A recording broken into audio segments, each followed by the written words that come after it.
من امیرزاده аловуддин هستم، ساکن جوان محله باباجان غفورов که خانه مухаммадикболи سدردین در این محله جایگیر است. البته که هر یک جوان سالم عقل جامعه کنونی تاجیکستان که از باد و هوای مناسب صاحب استقلالی کشور نفس گرفته است و در روح و جان خود همه تلخی های سرگذرانده ملت را آزموده است، باید درک کند که استقلالیت و آزادی پرارزشترین نعمت های عمومی ملی و ملی برای او حساب می یابد و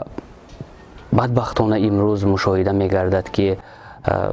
با نام فرزندان که ما آنها را خائنان ملت و این سرزمین می حسابیم از کشورهای خارج ایستاده زیر پناه کدام یک دایره گروه و کشور منفعت خواه بالای این ملت کهن بنیاد که به جهانیان چندین مراتب تمدن داده است، درس آدم و آدمگری داده است، فرهنگ و علم و هنر داده است، سنگ ملامت میزنند که این باعث بسیار شرمندگی آنها است. هر کسی که بالای ملت خود سنگ ملامت میاندازد و فتنه و بهتان و دروغ افکنی میکند او فرزند صادق این ملت به حساب نمی رود. از جمله آن همان نفرانی که ما اشاره کردیم این مухаммадикболи سدردین و پیوندانش هستند که امروز از دور کشور ایستاده بسیار بهتان ها تهمت های بسیار هم آسمان کف بالای